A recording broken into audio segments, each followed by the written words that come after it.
ఇదే ఎన్నికల ముందు కాంగ్రెస్ పార్టీ రేవంత్ రెడ్డి ఏమన్నారు, మా ప్రభుత్వాన్ని గెలిపించేది, మా ప్రభుత్వం వచ్చిన వెంటనే ఫీజు రియంబర్స్మెంట్ 1 ఇన్స్టాల్మెంట్ ఇచ్చిస్తాను. ఇప్పుడు ఇన్స్టాల్మెంట్లకు ఇస్తాను. ఇప్పుడు 7,500 కోట్ల రూపాయలు వాళ్ళు ఇవ్వడానికి ఇలా రకరకాల పైసలు ఇష్టం పైసలు తీసుకుంటున్నారు.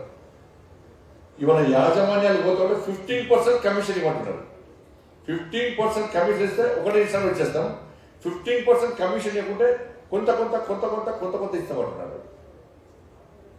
ఇప్పుడు ఇలా యాజమాన్యాలన్నీ ఎంత ఇబ్బంది పడుతున్నాయంటే అంత ఇబ్బంది పడుతుంది. కాబట్టి ఇలా కొట్లాడింది మేము ఇలా ఏ సమస్య ఇచ్చిపడలేదు. ఇలా తెలంగాణ రాష్ట్రంలో ఒక్కొక్క భారతీయ జనతా పార్టీ కార్యకర్త మీద ఇలా 30-40 కేసులు ఉన్నాయి. ఇవాళ నా మీద ఇప్పటికీ ఒక హోమ్ మినిస్టర్, ఒక ఎంపీని, సెకండ్ ఇయర్ ఎంపీని, నా మీద 109 కేసులు ఉన్నాయి. 109 కేసులు నా మీద ఉన్నాయి. ఇప్పటికి ఇవన్నీ మా కుటుంబం కోసమో, వ్యాపారాల కోసమో, పిల్లలు దానికోసం కొట్టాడేది కాదు, కేవలం మీకోసం కొట్టాడేది. ఇలా గ్రూప్ 1 పేపర్ లీక్ చేస్తే హైదరాబాద్ కొట్లాడాం. తెల్లారి ఇంకా ఉద్యమం పెద్ద ఎత్తున యుద్ధం ట్రై చేసినాం. తెల్లారి మనం చేసే భారతీయ జనతా పార్టీ చేసే ఉద్యమానికి ఫామ్ హౌస్ లో ఉన్న కేసీఆర్, అప్పుడు ముఖ్యమంత్రి కేసీఆర్ బయటికి రాక తప్పదన్న స్థాయిలో ఉద్యమాన్ని ప్లాన్ చేస్తే ఇది లీక్ అయిన తర్వాత కేసీఆర్ ఏం చేసినట్టే నన్ను రాత్రి మా ఇంట్లోకి పట్టుకుపోయి కేసు పెట్టాడు. ఇప్పుడు కేసు ఏం పెట్టాడు? సరే ఒక మ్యాథ్స్ పేపర్ లీక్ చేస్తే కేసు పెట్టు, ఒక సైన్స్ పేపర్ లీక్ చేస్తే కేసు పెట్టు, ఒక సోషల్ పేపర్ పెట్టు. నేనట హిందీ పేపర్ లీక్ చేసినాడు. హిందీ పేపర్ ఇవ్వడం లీక్ చేస్తారని చెప్పాడు. నేను చెప్పిన మీడియాతో మాట్లాడినా, చికెన్ సైన్స్ మ్యాథ్స్ సోషల్ అంటే కనీసం పేరుకి హిందీ పేపర్ లీక్ చేస్తాడు ఎవడన్నా. అందుకే నకలు కొట్టడానికి అక్కలు ఉండాలంటారు. కేసీఆర్కు నకలు కొట్టిండు కానీ అక్కడనే కూడా కొట్టిండు అన్నాడు.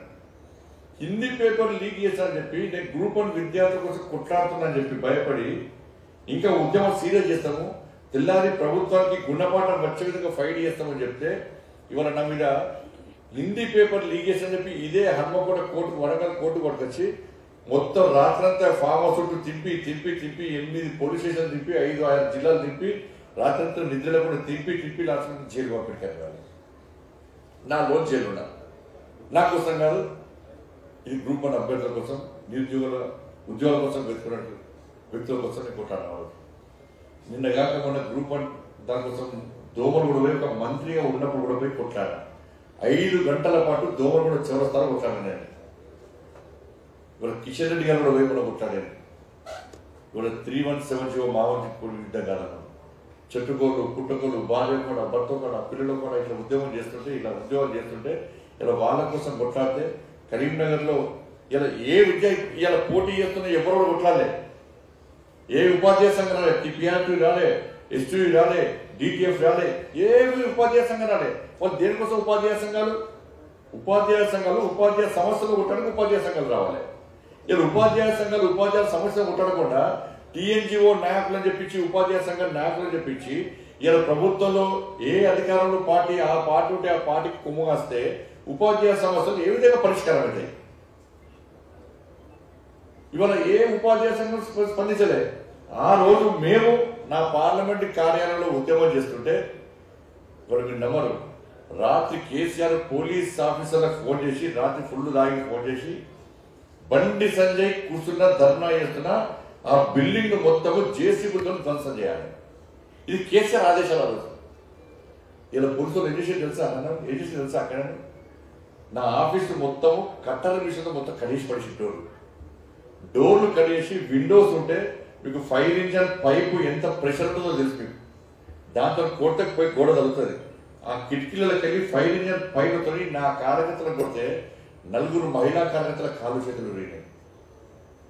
ఇలా చాలా మంది కార్యకర్తలకు గాజు ఒకరు కూర్చున్నాడు, కనీసం పోలీసులు కన్నీకరం లేకుండా రెక్కల బట్టి గుంజుకపోయి జైలు పెట్టి నన్ను కూడా జైలు పెట్టి నేను 4 days జైలుపోయాను. మళ్ళా 4 days జైలుపోయాను.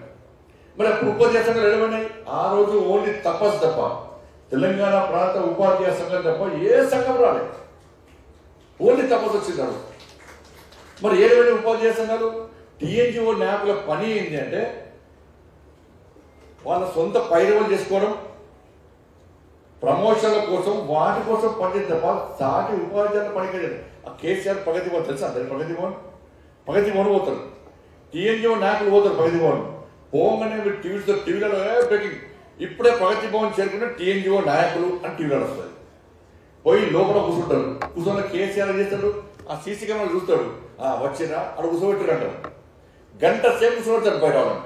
టీఎన్జిఓ నాయకులు గంట సేపు బయట కూర్చొని కేసీఆర్ సీసీ కెమెరా చూస్తాడు. టీవీలో ఏమొస్తుంది, గంట పాటు గంట సేపు నుంచి చర్చలు జరుగుతున్న టీఎన్జిఓ నాయకులు టీవీలో వస్తుంది. మెల్లగా 2 గంటలు కేసీఆర్ సార్ బయటకు వస్తారు. అది ఎప్పుడు లంచ్ డిన్నర్ అంతే ఒకటి వీడు. సాయంత్రం ఏం చేస్తాడు మధ్యాహ్నం, ఇక వీళ్ళకి భోజనం చేయనంటాడు. ఇక ఎవరితో చెప్పి భోజనాలు ఏమంటే భోజనాలు ఏముంటాయంటే కాళ్ళకూర, తలకాయ కూర, బోటి, కీమా, మటన్, చికెన్, ఎగ్గు, ఈ బిర్యానీ అన్ని పడతారు. ఇక ఒక గంట సేపు తింటారు. ఇక తిన్న తర్వాత మెల్లగా సార్ అన్ని చూసి తిన్నాక బయటకు వస్తారు. అప్పటిదాకా టీవీలలో చర్చలు వస్తున్నాయి. టీవీలో ఇక బయటకు వచ్చాక ఏం చేస్తారు, అన్న భోజనం చేసినారే అంటాడు. సార్ చేశాను సార్, ఓకే అని వెళ్ళిపోతారు కేసీఆర్. ఇక టీవీలో వస్తూ లోపల పడతారు. ఈ నాయకులు వచ్చి ఏమంటారు, చర్చలు చాలా సఫలమైనాయి, కేసీఆర్ అన్ని డిమాండ్లకు ఒప్పుకున్నాడు అని చెప్పి వెళ్ళిపోతారు. చర్చలు అంటుంటాయి, ఏ సమస్య పరిష్కారాలు ఉంటాయి, ఏముండయి. మీరు నమ్మరన్నా, నాకు టీఎన్జిఓ నాయకుడు ఫోన్ చేశాడు, అంటే ఎందుకు వెళ్ళిన కేసీఆర్ గెలవడానికి అని చెప్పి ఒకసారి పోతే అంటే కేసీఆర్ బెదిరించింది మమ్మల్ని. 4 months దాకా శాలరీస్ ఇచ్చే పరిస్థితి లేదు, పైసలు లేవు. మేము 4 months ఇస్తే 4 months తీసుకోవాలి, 5 months ఇస్తే 5 months తీసుకోవాలి. ఎందుకంటే ఏ ఒక్క ఉపాధ్యాయుడు ఉద్యోగులు కానీ రోడ్డు మీదకి ఎక్కి ఆందోళన చేస్తే నేను సస్పెండ్ చేస్తాను అని